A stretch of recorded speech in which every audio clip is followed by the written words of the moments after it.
সেদিন সারাদিন শুয়ে বসে গড়াগড়ি করে কাটিয়ে রাতে বেরিয়েছিলাম ঘুরতে। তোমরা তো আগের ভিডিওতে দেখেছো বুনুদের ওখানে সারাদিন কি বৃষ্টিটাই না হচ্ছিল, তাই রাতের বেলা বেরিয়েছিলাম। আর কত দূর যাবো ছোট বাচ্চা নিয়ে, সেই জন্য কাছে পিঠেই ঘুরতে গিয়েছিলাম। আর বুনুদের বাড়ি থেকে না সিটি সেন্টারটা খুবই কাছে ছিল, সেই জন্য ওখানেই গিয়েছিলাম। একটু ঘোরাও হয়ে গেল আর একটু শপিংও হয়ে গেল। আর আমরা যখন গিয়েছিলাম তখন ছিল ইন্ডিপেন্ডেন্স ডে, সেই জন্য ওখানে খুব সুন্দর একটা ইন্ডিয়ান ফ্ল্যাগ দিয়ে থিম মতো করে রেখেছিল। সবাই ওখানে ফটো তুলছিল, আমরাও তুলেছিলাম কিছু ছবি। ওখানে আমরা গিয়েছিলাম আমি, 2 বুনু আর আমার বর আর আমার ছেলে।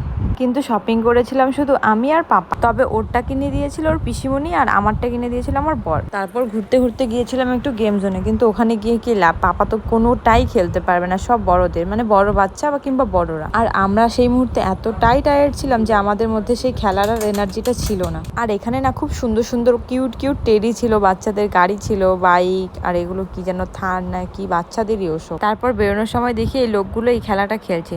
আচ্ছা তোমরা কে কে এই খেলাটার নাম জানো কমেন্টে জানাও তো দেখি। আমরা যতক্ষণ ওখান থেকে বেরিয়েছিলাম আমাদের কিন্তু সবারই ব্যাটারি ডেড ছিল, শুধু ফুল চার্জ ছিল এনার। তাই আবার রিচার্জ হওয়ার জন্য সেই সিটি সেন্টার চত্বর থেকে খেয়েছিলাম। আজকের জন্য টাটা বাবাই।